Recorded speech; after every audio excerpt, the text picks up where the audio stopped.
औज़ुबिल्लाहि मिनश्शैतानिर्रजीम बिस्मिल्लाहिर्रहमानिर्रहीम। उम्मीद है कि आप सब खैरियत से होंगे। आज का जो हमारा लेसन है वो मखारिज के बारे में है। थोड़े से मखारिज हम डिस्कस करेंगे। जैसे कि मैंने पहले बताया था कि सारे लेटर्स को बहुत डिटेल के साथ पढ़ने की ज़रूरत नहीं है एज सच, क्योंकि उर्दू लैंग्वेज में भी यही लेटर्स ही हम देखते हैं। मतलब जो उर्दू अल्फ़ाबेट्स हैं अलिफ बे पे ते, तो वो भी यही हैं। तो लिहाजा बहुत सारे लेटर्स इसमें से ऐसे हैं जो कि हमारे सही होते हैं, मोस्टली लोगों के सही होते हैं। तो जिन लेटर्स में प्रॉब्लम हो सकती है या जिनकी मखारिज में गलती का इम्कान है, उन लेटर्स को जो है वो हम तफसील से डिस्कस करेंगे। बाकी से हम जैसे सरसरी सा गुजर जाएंगे। तो आज जो है वो हम पहले 4 लेटर्स को देख लेते हैं। सबसे पहले आता है अलिफ़।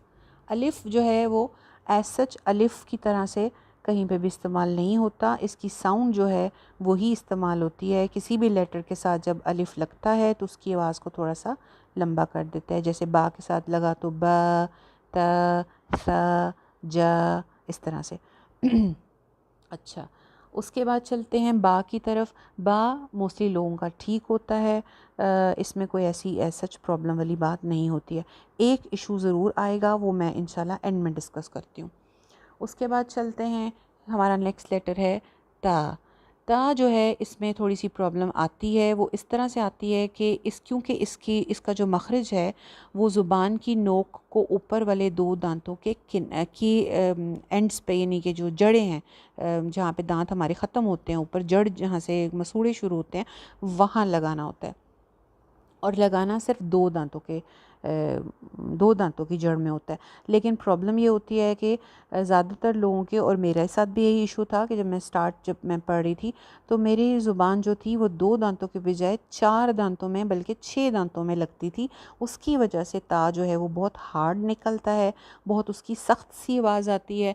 जैसे ठक करके, स्पेशली जब हम कुरान पढ़ रहे होते हैं तो कुरान में बीच में जहाँ ते आती थी, ता आती थी, तो बहुत ज़ोर से उसकी आवाज़ आती थी। तो वो बहुत इरिटेट करता था टीचर्स को। जो हमारे उस्ताद थे सर, वो कहते थे कि मतलब बहुत ज़ोर से इसकी आवाज़ आती है, जैसे ताली बजती है ना ठक करके, उस तरह से आवाज़ आती है। तो उससे बचने के लिए बहुत ज़रूरी है कि ता को सॉफ्ट रखा जाए, बहुत नरमी के साथ ज़ुबान को सिर्फ़ ऊपर वाले 2 दांतों की जड़ में लगा के बोलना है। त त त ता ता ऐसे नहीं करना। जैसे एक वर्ड आता है बिल्कुल सूरतुल बकरा के स्टार्ट में आता है लिल मुत्तकीन। अब इसमें बहुत सारे लोगों का, मतलब अगर मैं एक पूरी क्लास के ये आयत सुन रही हूँ ना, तो तकरीबन 85% जो लेडीज़ हैं उसको मुत्तकीन वो इतनी ज़ोर का ता लगता है ना, उसकी वजह यही होती है कि ज़ुबान की नोक जो है वो आपकी 2 दांतों की बजाय 4 दांतों में लग रही होती है। तो इसको यहीं ठीक करना है। बहुत ज़रूरी है कि इसमें जो है वो गड़बड़ ना हो, और ज़ुबान की नोक को 2 दांतों के पीछे लगा कर आपने बोलना है त। उसके बाद आज का जो लास्ट लेटर है वो है सा। सा में भी प्रॉब्लम 99% लोगों की होती है, स्पेशली जो लोग तजवीद पढ़ना शुरू करते हैं उनकी। जिनको तो आ जाती है उनका तो अल्हम्दुलिल्लाह ठीक हो जाता है। सा जो है इसमें सीटी की आवाज़ नहीं आनी चाहिए, यानी कि ये सा नहीं है। सा नहीं बोलना। कैसे बोलना है? ज़ुबान की नोक को ऊपर वाले 2 दांतों के किनारे पे लगा के बोलना है सा। ये आपको आवाज़ आ रही है? सा सा। इसको सा नहीं कहना। ये इसका जो है ना मेन इशू है कि इसमें जब हम पढ़ते हैं सुम्मा, तो उसको कुछ लोग बल्कि मेजॉरिटी जो है सुम्मा कह रही होती है, क्योंकि वो सा से शुरू हो रहा है ना। तो जितने भी फिर सा वाले लेटर्स आएंगे उसमें सीटी आ जाती है जब हम इसका मखरज ख़राब करते हैं। तो इसका मखरज अच्छे से याद करना है, और इसकी प्रैक्टिस जो है ना ये मिरर के सामने बहुत अच्छी हो सकती है। शीशे के सामने खड़े हों, ज़ुबान की नोक को ऊपर वाले 2 दांतों के साथ लगाएं और फिर बोलें सा सा। ठीक है, चलिए जी। अब ये जो 3 लेटर्स हमने पढ़े हैं बा ता सा, अब इसके बात करते हैं। इसमें जो एक और इशू आ सकता है वो ये है कि जो अलिफ़ की साउंड हम बा के साथ लगा रहे हैं, क्योंकि बा ता और सा को हम अलिफ़ लगा के पढ़ रहे हैं। बा ता सा, एक एक अलिफ़ लंबा कर रहे हैं। ठीक है। अब इसमें दो चीज़ों का ख्याल रखना है। नंबर एक कि अलिफ़ की मिक़दार जो है वो ज़्यादा नहीं रखनी। जितनी हम उर्दू ज़ुबान में बोलते हैं, हम कहते हैं ना पापा, मामा, बाबा, ताया, खाना, जाना, सोना, कहते हैं ना हम। ऐसे तो नहीं कहते खाना खा रही हूँ, या पापा मैं बाज़ार जा रही हूँ, ऐसे तो नहीं कहते ना। पानी पीना है, ऐसे नहीं कहते।